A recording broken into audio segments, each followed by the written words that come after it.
Studio Rajgir. DJ Kanchan Raj Muzaffarpur. लेके सिकहरे डावा तोरा याद में छोड़ी हम तजा रहिएगे। लेके सिकहरे डावा तोरा याद में छोड़ी हम तजा रहिएगे।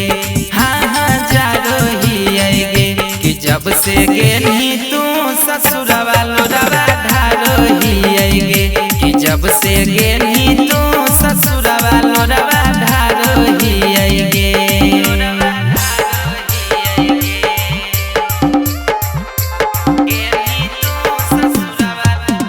डीजे कंचन राज मुजफ्फरपुर।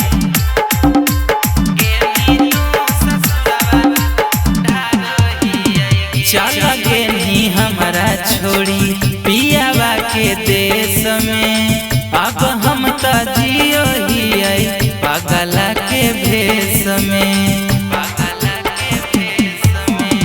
चल गेली हमारा छोड़ी पियावा के देश में।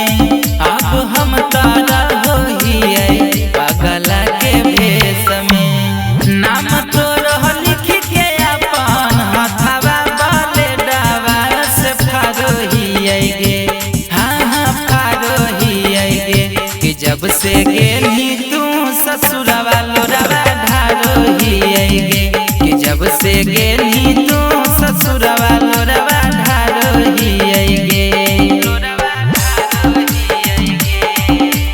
रिमझिम recording studio Rajgir. DJ Kanchan Raj Muzaffarpur.